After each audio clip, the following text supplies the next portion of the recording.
Diabetes பேஷண்ட்டுக்கு ஒரு இனிப்பான செய்தி. சர்க்கரை நோயால பாதிக்கப்பட்டவங்க, அவங்களோட நோய்களுக்காக எடுக்கக்கூடிய மருந்துகள், அவங்களுடைய சர்க்கரை அளவ கட்டுப்படுத்துமே தவிர, குணப்படுத்தாது. அதனால அவங்க லைஃப் லாங் மாத்திரை மருந்துகள சாப்ட்டாகணும். ஆனா சைனாவ சேர்ந்த ஆராய்ச்சியாளர்கள் சர்க்கரை நோய்க்கு புதிய ட்ரீட்மெண்ட் கண்டுபிடிச்சிருக்காங்க.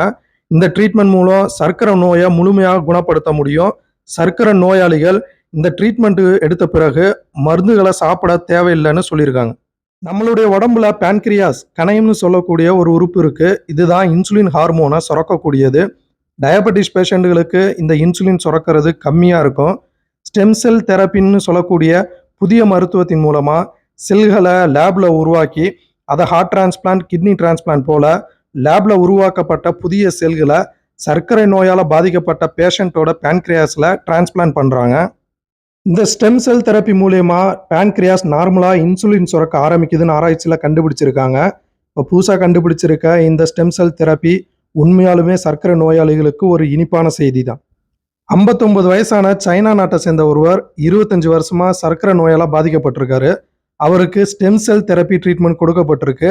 அந்த ட்ரீட்மெண்ட்டுக்கு பிறகு அவரு கிட்டத்தட்ட 3 வருஷமா டயபெட்டிஸ் நோய்க்காக எந்த ஒரு மெடிசனுமே எடுக்கலன்னு இந்த ஆராய்ச்சியை செஞ்சுட்டு வரும் ஷாங்காய் ஜாங்கன்ஸ் ஹாஸ்பிட்டல் ஆராய்ச்சியாளர்கள் தெரிவிச்சிருக்கிறாங்க.